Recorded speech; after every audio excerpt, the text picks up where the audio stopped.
This is the Good Neighbor Podcast, the place where local businesses and neighbors come together. Here's your host, Rachel Fife. Welcome to the Good Neighbor Podcast. Now, if you're wondering if a reverse mortgage is right for you, well, the answer to that question may be closer than you think. Today, I have the pleasure of introducing your good neighbor, Angela Conrad from C2 Financial. Hi, Angela. How's it going? And hopefully I got your last name right. You did. Thank you, Rachel. It's going well. How are you? I'm doing great. Well, we're excited to learn about you and your business. So tell us about your company.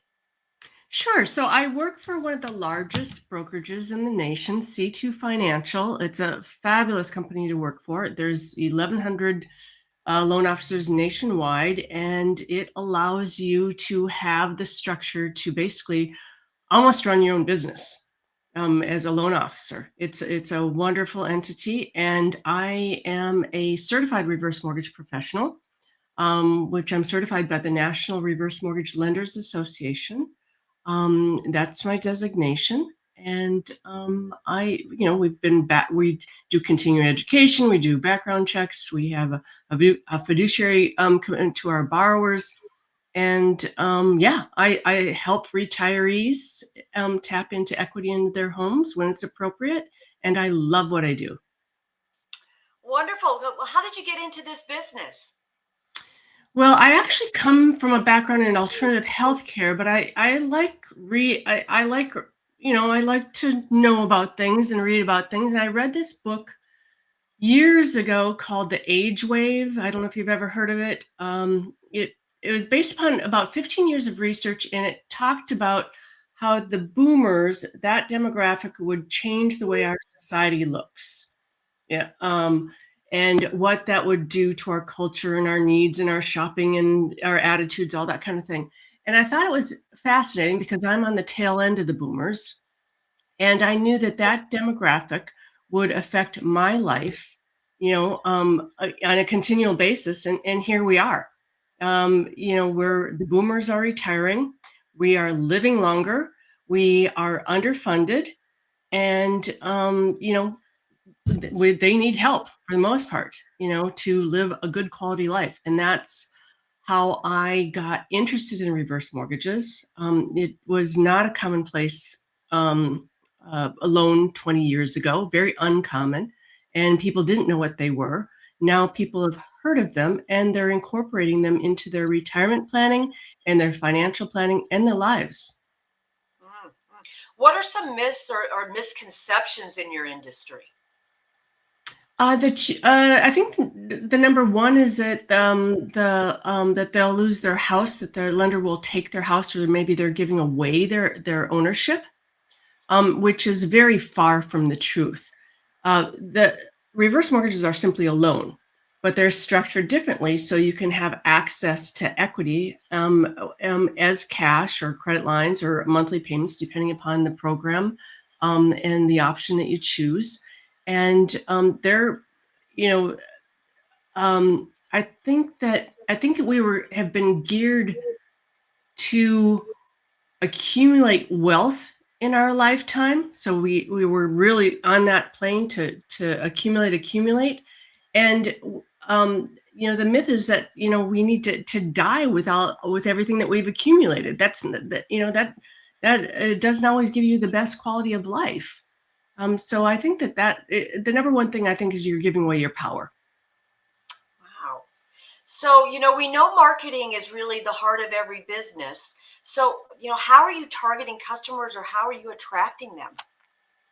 Well, networking, obviously. I am online. I publish a blog. I have an agency that helps me market online. I love working in multiple states. I work out of my home, which is a blessing. But I actually do reverse mortgages in 9 different states myself. And so I love working remotely, and I just get out there. People refer me. People come back. They know of someone. I've had people that have their parents have gotten a reverse mortgage and now they're ready because they're boomers. They're a little bit more open-minded as far as what their needs are concerned. People are planning. They're starting to plan. Whereas in the past, I think that reverse mortgages were the product or the loan of last resort. That's no longer the case. They're being incorporated by financial planners, by estate planning attorneys, and the boomers in general. Have you ever thought of doing your own podcast? I actually haven't. Okay. But thank you. All right. Well, now outside of work, what do you like to do for fun? I'm a yogini. I've been practicing yoga since I was 18 years old. I live near the beach, so I take the dog down to the beach trail quite a bit, and I do a lot of Pilates, and I just and gardening. I'm out in the garden. Wonderful. So, Angela, please tell our listeners one thing they should remember about C2 Financial. Well, C2 Financial, one of the things is that it's a high integritas company. So it's a family-owned company. It always has been a family-owned company, and they really support their employees. They treat them like family, and they're really very, very progressive. So their goal is to really empower their loan officers and their employees with as much support as possible while maintaining their independence. So they support me, in what I do. I can be creative in how I market and how I serve my clients, and they don't depict what I do, except as long as I'm compliant with the rules. The one thing. Do I have one thing? I guess I don't have one thing, Rachel. They're just a great company to work for. Wonderful. Well, how can our listeners learn more about C2 Financial? Well, they can contact me. My website address is angelaconrard.com. I mean, there's a little bit of a different spelling because Angela has 2 L's and Conrard is CONRARD. So angelaconrard.com. And certainly they can reach out to me, and I'm happy to provide any information or support that they would need. Well, Angela, I really appreciate you being on the show, and we wish you and your business really the best moving forward. Thank you, Rachel. I appreciate you, and I appreciate your time. Thank you. Thank you for listening to the Good Neighbor Podcast. To nominate your favorite local businesses to be featured on the show, go to gnporangecounty.com. That's gnporangecounty.com, or call 714-941-8862.